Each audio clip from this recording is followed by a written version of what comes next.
Purport. The Mahatma cannot be manufactured by rubber stamping an ordinary man. His symptoms are described here. A Mahatma is always engaged in chanting the glories of the Supreme Lord, Krishna, the personality of Godhead.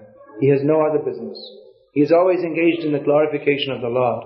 In other words, he is not an impersonalist. When the question of glorification is there, one has to glorify the Supreme Lord, praising His holy name, His eternal form, His transcendental qualities and His uncommon pastimes. One has to glorify all these things. Therefore, a Mahatma is attached to the Supreme Personality of Godhead. One who is attached to the impersonal feature of the Supreme Lord, the Brahma Jyoti, is not described as Mahatma in the Bhagavad Gita. You going to come and listen? Listening is better than taking photos.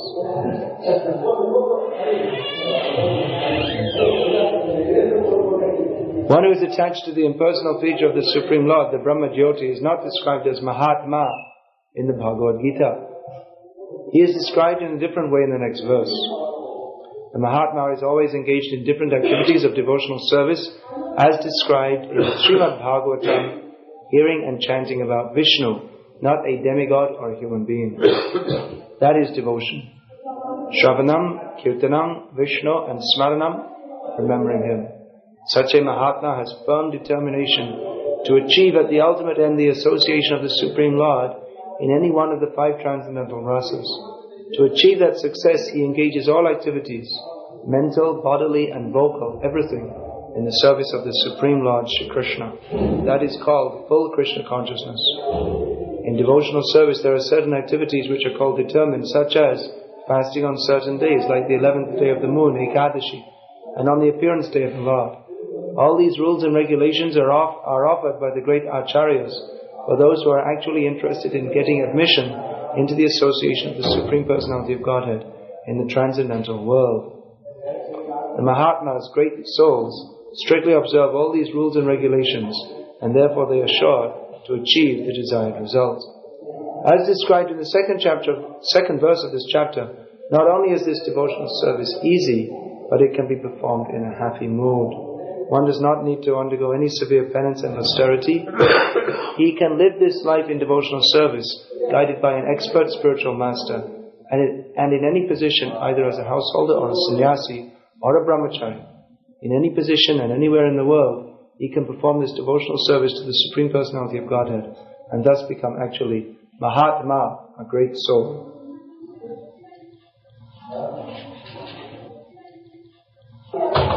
Satatam kirtayanto mam. You can leave that open. Leave it open. Yeah, we want people to come.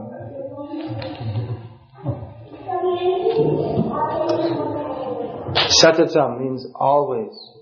We find this idea given by Lord Krishna often in the Bhagavad Gita. Ananyas chintayanto mam ye jana paryupasate tesham nityabhiyuktanam yogakshemam vahamyam. Krishna speaks of those devotees who, I personally look after those devotees who are engaged ahaitukiya pratihata. That idea is also confirmed in the Bhagavatam. Without any other cause, means they are wholly and solely dedicated to Krishna. Ananyas chintayanto mam. Ananya cheta satatam yoma. That's another. Ananyas chintayantam yejana. Ananya cheta satatam. Is again and again. Ananya cheta. No, not diverting the mind anywhere else.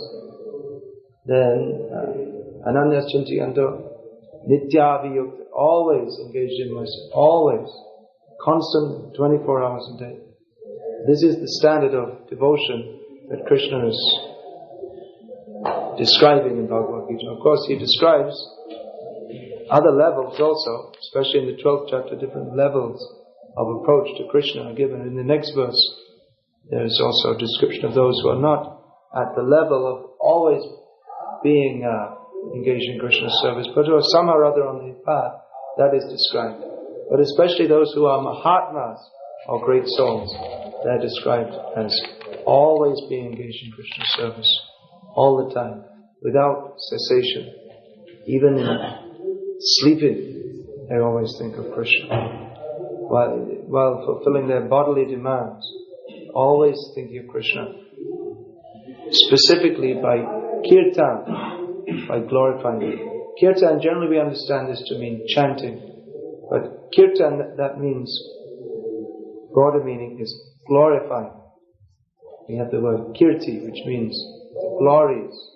These are one of the 6 opulences of the Supreme Lord. Of course, it's mentioned in different ways. There's one verse in which is mentioned one of the 6 opulences is kirti, which means the same as yasha, means fame.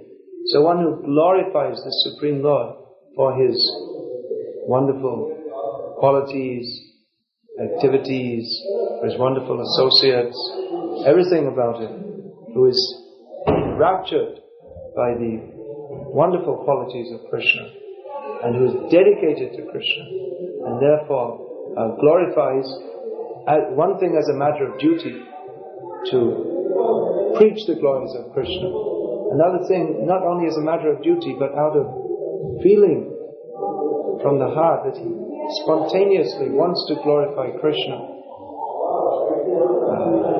There are so many Vaishnava poets. Vaishnava is one of the 26 qualities, is poetic. So poetry, once Srila Prabhupada was describing that if one's heart is full of love, then poetry will come. It will overflow in the form of beautiful words. So all the great devotees, they're addicted to glorifying Krishna.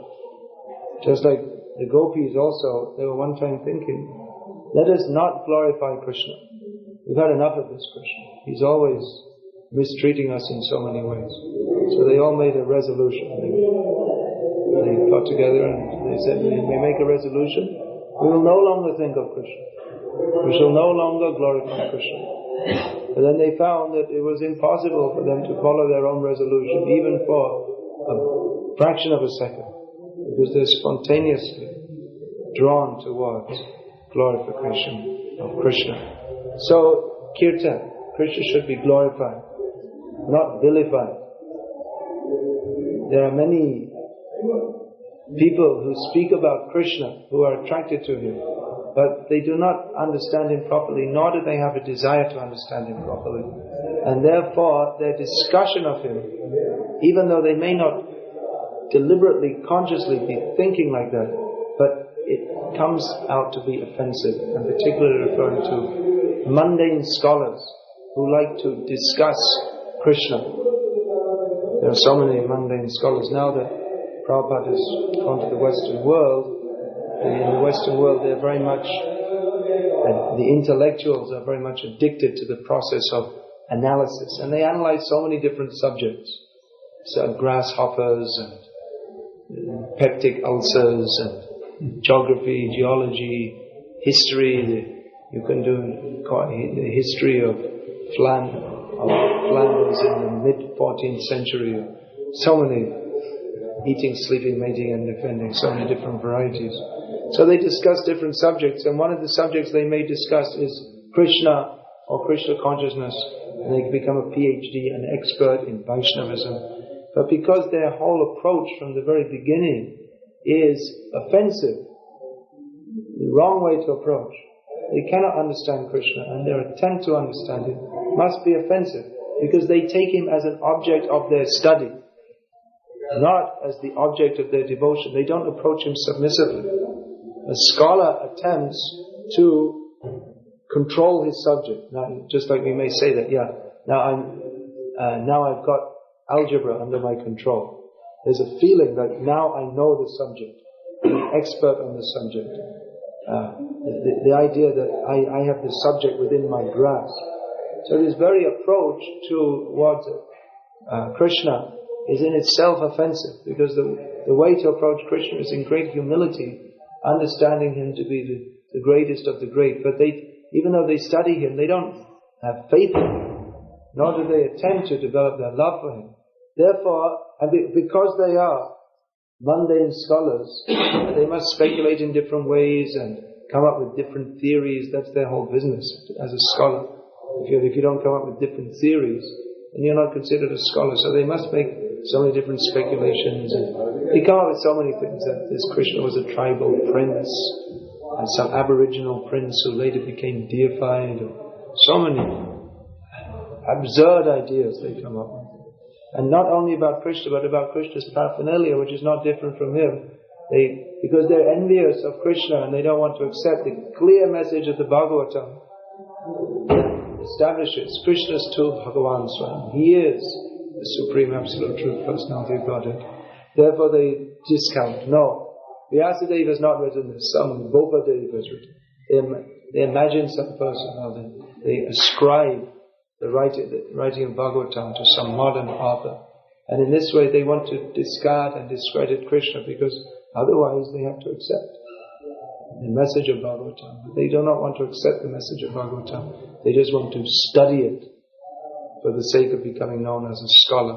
So this is very dangerous, not only Western mundane scholars, but even so many Indian mundane scholars who they approach with this so-called scholarly method. Even if they may be so-called Vaishnavas, if their scholarship is not taken up with the aim of serving Krishna, then it all becomes worse than useless.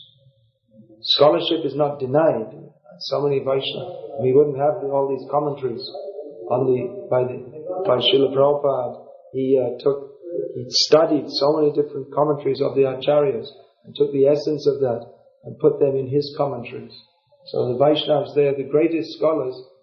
So many of the famous great scholars. Madhvacharya, he was so famous, he said he would describe any name of Lord Vishnu in 1,000 different ways. And the people, the other so-called great scholars, they didn't believe him. Then when he described one, his meanings were so subtle, abstruse, that they asked him, please don't describe anymore, we can't understand your explanations, they're so deep. So scholarship is not denied in Krishna consciousness, but with the aim of understanding Krishna and serving Krishna and praising Krishna, not with the aim of denying Krishna. Just like Vallabha Bhatta came to Chaitanya Mahaprabhu and said, I have written a commentary I've described what is the meaning of Krishna's names. So, no doubt by Sanskrit scholarship he had analyzed Krishna's names in so many ways. And in the scriptures there are so many different meanings of Krishna's names given. But in this case, Chaitanya Mahaprabhu said, I only know two meanings to the name of Krishna. One is Yashodanandana, the son of Mother Yashoda. The other is Shamasundar. He was blackish and beautiful. He rejected his so-called scholarship because the attitude of glorifying Krishna was not there. But the attitude of, let me be glorified by showing myself as a great scholar or a great devotee. That was there. So it was not accepted by Chaitanya Mahaprabhu, who is the incarnation of Kirtan. Sankirtaneshwar, this is one name of Lord Chaitanya. He is the controller of the process of glorifying Krishna. So Kirtan, the devotees are always engaged in Kirtan, in glorifying Krishna. Satatam Kirtayantam Mam. Mam, this is spoken by Krishna. Therefore this means glorification of Krishna, not of anybody else. Of course, when we say not of anybody else, that means not of any mundane person. To glorify the devotees of Krishna is as good as, or even better than glorifying Krishna. Yesterday that was read out by Srila Kirti Prabhu. I also quoted that at the beginning of that book, My Memories of Srila Prabhupada, from Prabhupada's Bhagavatam purport, that it is better to glorify the Pandavas, or it's better to glorify the devotees than to glorify Krishna. Because the devotees are even more dear to Krishna than Krishna is to himself. Krishna states, Mad Bhakta Puja Adhika, that worship of my devotees, that is more important than worship of myself. And he told Uddhav, I was quoting that verse the other night, that what is that verse? I don't remember. Yacha Sankashino Nashri. Natata me priyatama atma yone neshankraha. Nacha Sankashino Nashri. Naivatma chayatha bhavan. Speaking to Uddhava, Lord Krishna says that, my dear Uddhava, considering Who is that? Nachatame Priyatama. Lord Brahma, Lord Shiva, Lord Balaram, Lakshmi, and my very self, none of them are as dear to me as you. So, glorification of Krishna means also glorification of his tadiya, or his paraphernalia, of which his devotee, everything in relationship to Krishna. His temple building, that's also non-different from Krishna. Or that question came, is the GBC management, is that not material? No, it's not material, because it's done for Krishna. That management is done for Krishna, and everything in relationship with Krishna is spiritual. If it is done, anything is done for one's own labh, puja, pratishtha, monetary gain, self-glorification, that is material.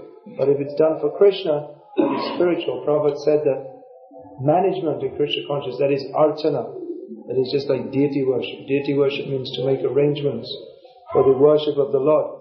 Archana doesn't mean just ringing the bell and moving the lamp, but all the different arrangements that are made. So all the different arrangements that are meant for the propagation of Krishna consciousness, that is archana. They can come in if they want. You can open the door. They come in. That is spiritual. Prabhupada said that management follows preaching like a shadow. There must be management though. Just like if you preach, what happens? Then people come to Krishna consciousness. Then you have to, institution is required. Then you have to manage who will go there, who will do this, who will do that, how everyone will be engaged. And then problems will, if you have many people, the different problems will come. That is natural because we're in the material world. We're not in any utopia. People will have disagreements. So there will have to be someone to mediate that, and there will be legal considerations. This is all management. If there is substance, if there is substantial preaching, then form must follow. Management must be there. Now we may think, well, someone is sitting all day doing accounts. We may think, well, this is material. It's just sitting and doing numbers. Someone in the office is doing the same thing. In the karma office. But no, it's spiritual because it's done for Krishna, for the service of Krishna. So that is spiritual. So the devotees, they're also to be worshipped, they're also to be glorified. So Satatam Kirtiyanto Mam, always glorifying Krishna, not any demigod. Here Prabhupada writes in the purport, not any demigod. So we may ask that, well, Brahma is also a great devotee, he's the head of our Sampradaya. When Brahma Madhva Gauriya Vaishnava Sampradaya. Or Lord Shiva, he's also a great devotee. Vaishnavanam Yatha Shambhu. He's also head of the Rudra Sampradaya, Nimbag Sampradaya. No, that's the Vishwaswami Sampradaya. No, Vallabh Sampradaya. And all the demigods, they're all devotees.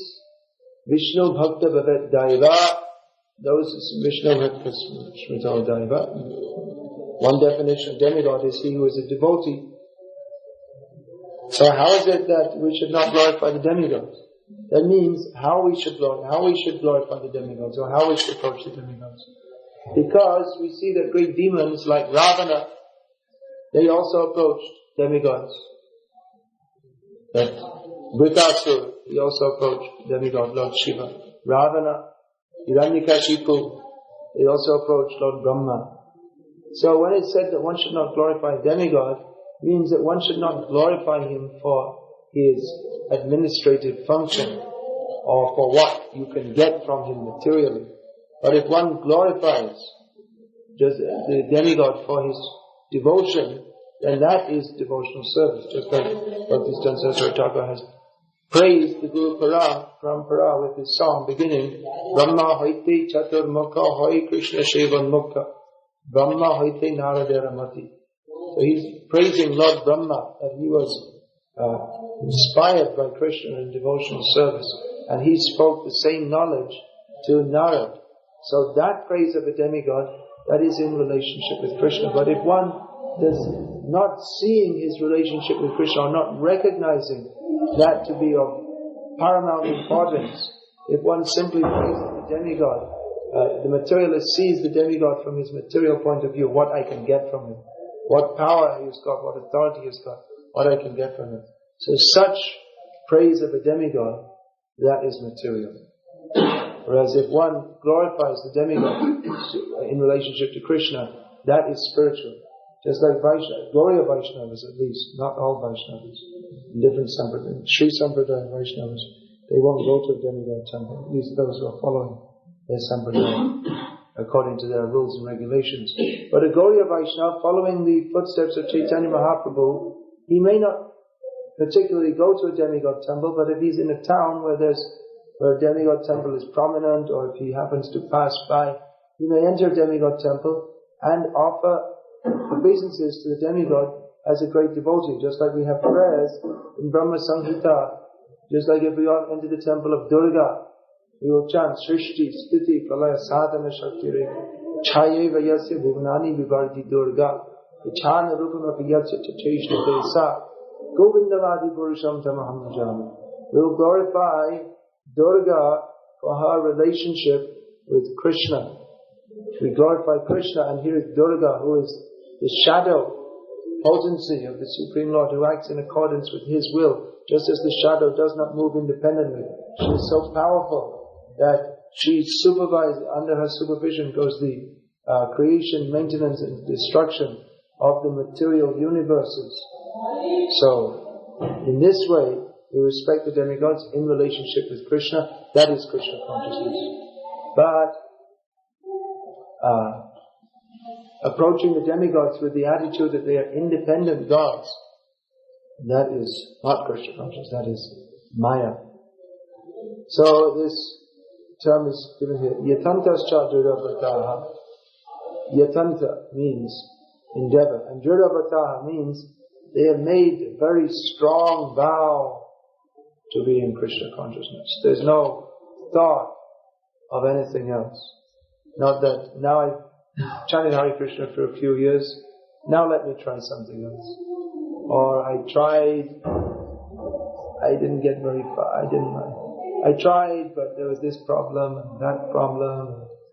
Weak-hearted. By weak-heartedness, no one can attain to Krishna. No one can attain anything of any value.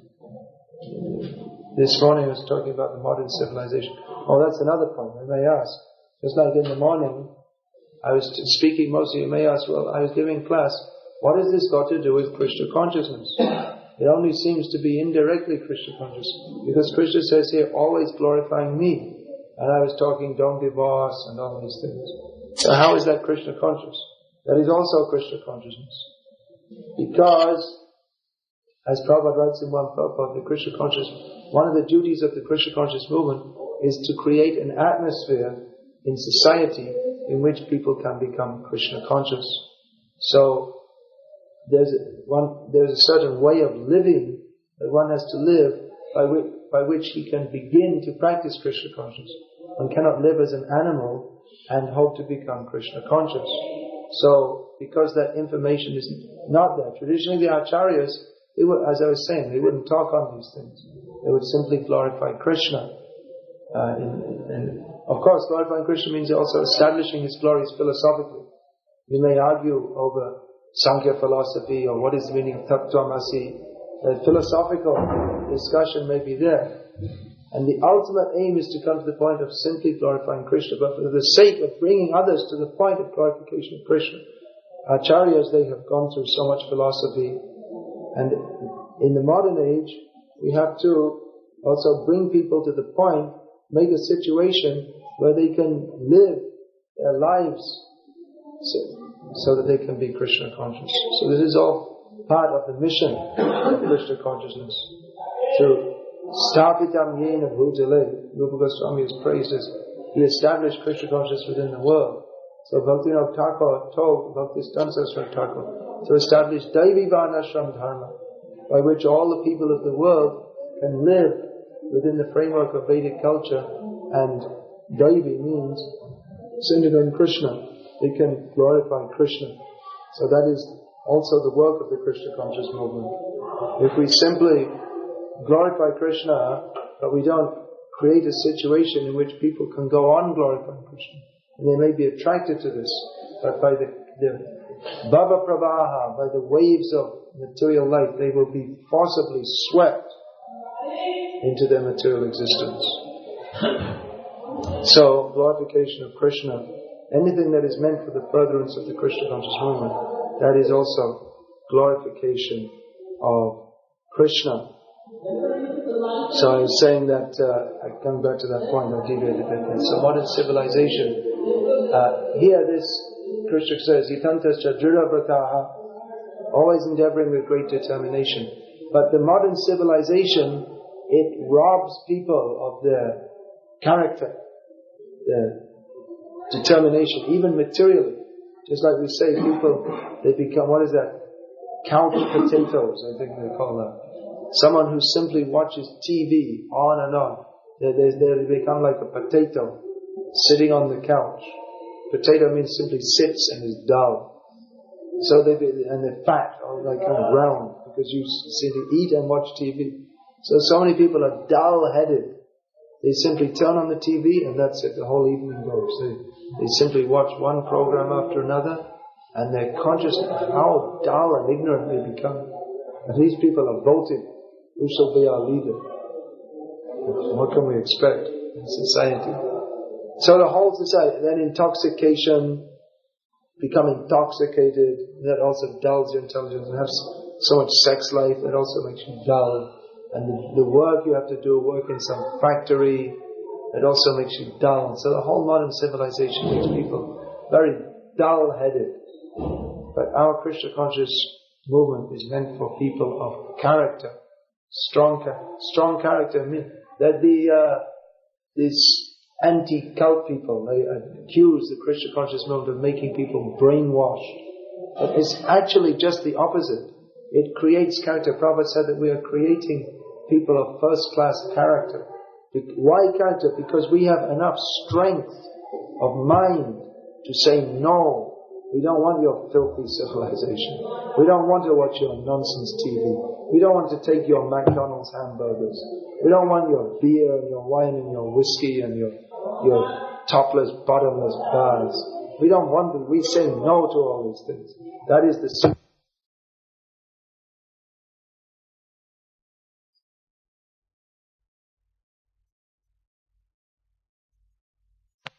this Krishna consciousness, to go on glorifying Krishna, no matter what anyone else says or does. Sometimes we hear devotees saying, oh, there's so many problems in our movement. There will be problems, I guarantee. Don't think there'll ever be a day when there are not problems in this movement. There have been. It's another propaganda. When Prabhupada was here, there were no problems. Rubbish. There were so many problems. So because, why are there problems? People think we're joining the Krishna consciousness movement, there will be no problems. But we're in the material world. As long as we're in the material world, the waves of material life will rock the boat. But you have to stay in the boat. Don't jump into the waves. Then you'll be swallowed by the sharks, or drowned by the waves, or frozen by the coldness, by the cold. So, problems will be there. We're all coming from material life. We're all coming from sinful life. So, we're performing devotional service. Pure, we're on the path, but as long as we remain on the path of purity, we'll gradually become purified. But there are so many tests from Krishna, and we may respond to them in different ways. And even those who are serious and sincere to serve Krishna, they may have even very strong disagreements about how to do that. So there will be difficulties and disagreements. But if someone says, oh, I can't take it anymore, I'm going to go home and chant Hare Krishna by myself, it's too much. No, that means not Duravrata.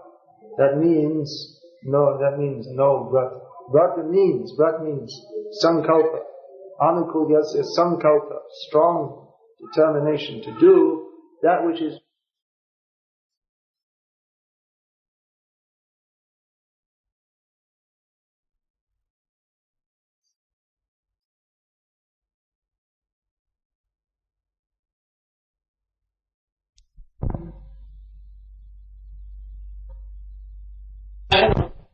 determination to do that which is, to do whatever is required to become Krishna conscious. Just like in the Bible, Lord Jesus told that story of a man. He was engaged to dig a field by someone, and in the digging he came across a treasure trove. So he didn't tell anyone, and he went home and sold all that he had and bought that plot of land, and then, at least according to the laws in the country at that time, all the treasure became his. In other words, he gave up whatever he had previously to get something much better. So in the same way, those who have come to Krishna consciousness must know that whatever material attachments we have something much better in Krishna consciousness. And whatever is required to get Krishna consciousness, we should do that. That verse is there of, who's it? Rupa Goswami, it's quoted in Chaitanya Charitamrita, that if Krishna consciousness is available, you have to do whatever is required to get it. It doesn't matter what else happens. So whatever may happen, is happening, we shouldn't be disturbed. Because this Krishna conscious moment gives the facility to become Krishna conscious. And whatever anyone says or does, if we have the determination, no one can take it away from us. If we ourselves have the determination to be Krishna conscious, that Narottam Das Thakur, he sings, Aha Prabhu Nanda Shuta, Krishabhanu Shuta Juta, Karuna Karaha Eva, Narottama Dasha Koi Natheli Horangapa, Toma Vinay Kya Chayama. He says, Oh Krishna, Oh Radharani, Krishabhanu Shuta Juta, please be merciful to me this one time. I am saying, Narottam Das Thakur, I am saying, please don't kick me away, but give me a place at your lotus feet. So if we hold on to the lotus feet of Sri Guru, Hari, and the Vaishnavas, if we are determined to stay, they will not kick us away. They may kick us, but that kick is also mercy. And we get just like that Kaliya. The wives of Kaliya were astonished that, what is this? That so many yogis and devotees, they're simply going through millions of lifetimes praying, when can I get a drop of the dust of Krishna's lotus feet on my head? And this Kaliya is simply a rascal, nonsense, offender, and Krishna is dancing on his head. He's not only getting the dust, but he's getting Krishna's footprints on his head again and again and again. So how, of course, Kaliya was feeling being smashed. He was not feeling it as very pleasant. But actually, what mercy. So Vaishnavas, they may kick, but still they're holding on. Please, don't kick me away. So if we don't let go, Krishna won't let us go. If we hold on, if we realize that I have got nothing else, there's nothing else to be had. I have, one way or another, whatever may happen, I just have to remain in Krishna consciousness. Even if I'm chanting, I can't chant with attention. Sometimes devotees say, I can't chant with attention, and they seem to be, having so many difficulties in Krishna consciousness.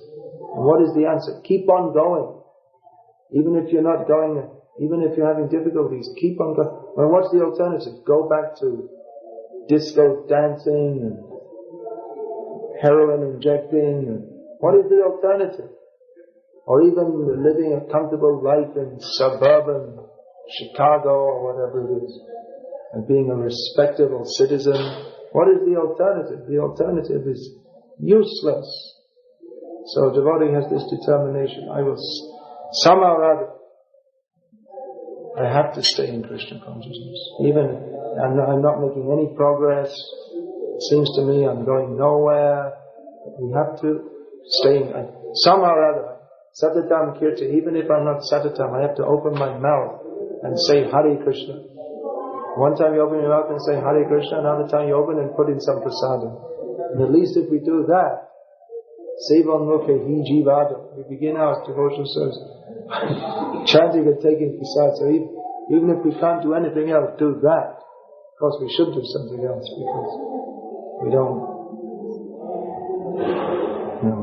want our temples full up simply with people only eating and sleeping. At least we should have a determination. I have to go on with this Krishna consciousness. And not to go on with Krishna consciousness is the greatest insanity, the greatest foolishness. So that Prabhupada said that just give this one life to Krishna. Actually, what can we give to Krishna? What do we have? What do we have to offer to Krishna? This is what we say. Here I am, Krishna, I'm offering myself to you. And what will Krishna see? Here's simply a bag of material desires. Here what are you going to offer? All your lust, greed, anger, envy, illusion. I'm offering this to you. He says, what is this? Offering a plate of stool. Oh, I'm offering myself to you. What have we got to offer? We're just nonsense, or we're just simply all problems. That's why we don't. People say, I want to go directly to Krishna. How will you go directly to Krishna? Here I am, Krishna. Here, a bag of stool, material desires like the most foul-smelling stool. We can't offer that to Krishna. So therefore, we have to go through Guru, who is merciful, means just prepares you. You have all these material desires? Okay, knock that out, dovetail this. Here, chant. Alright, encourage it. You did 1%, you're 99.9% nonsense. Okay, you did 0.1% good. Okay, very good. Encourage it. Come on up. And the other time, okay, you got to be 99.999. Okay, smash it. Don't get too nonsense. So in this way, we have to remain, the determination to remain in Krishna consciousness and practice this nitya yukta upasate, always engaging in the service of Krishna. Prabhupada gave so many engagements, so many things to do. We shouldn't be lazy. We should be very careful, especially living in Vrindavan. In Vrindavan, we don't have any of those nasty temple presidents and temple commanders who come and tell us, engage in Krishna's service, do so. Oh, temple president's horrible. He's always telling me to engage in, to do something. I don't like this kind of temple president. So what do you want? Someone will tell you, yes, please sleep all day. Oh, very nice. Well, I will go to Vrindavan, and the temple president, he has no jurisdiction over me. So I rented a room, and I will sleep all day. And then I will read some books on Gopi Bhav, and become a Gopi. That's all nonsense. Engagement. You have to engage in Krishna's service. There's so many things to do. You can find the temple president and what service? He'll give you some service, I guarantee. There's so many things to do. And these services, we shouldn't think, oh, I don't like this, I don't like that. This is mercy. To have the opportunity to engage in Krishna's service. The yogis can't do it, the gyanis can't do it. Even there are so many devotees of Krishna here in Vrindavan. They don't have the opportunity to engage in this Sankirtan movement. We shouldn't think, I'll go outside ISKCON, there are so many great devotees, they can talk big philosophy, so many things. But they don't have it. They may talk big philosophy. But where is the practical service? Krishna consciousness means service. What is everyone in the spiritual world doing? Serving Krishna. Why do we have the name Das, Krishna Das, Madhava Das, Radha Das? Service. We have to engage in service. So to have the opportunity to engage in the service of the Sankirtan movement, that is the greatest opportunity. People don't understand. What is the highest level of Krishna? Not the highest level of Krishna is simply talking on some supposedly high level which you have absolutely no realization of. Highest service means to engage in the service of the Lord's devotees who are engaged in preaching Krishna consciousness all over the world. So if we have the chance to engage in the service of Krishna through the media of Srila Prabhupada and the Sankirtan movement, and we're actually in that consciousness, then that is the highest service. To engage. Nitya yukta upasate. Always engage in Krishna's service. Some practical activity to purify us. And this Krishna consciousness is so nice that the engagements are designed by Srila Prabhupada not only to purify us, but they're all aimed at preaching Krishna consciousness to purify others. Therefore this Krishna consciousness is all auspicious. Hare Krishna. So there's time for one question, maybe two. If anyone has any questions.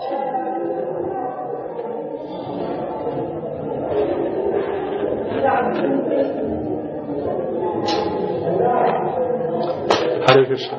Bhagavad Gita as it is, ki jai. Srila Prabhupada ki jai.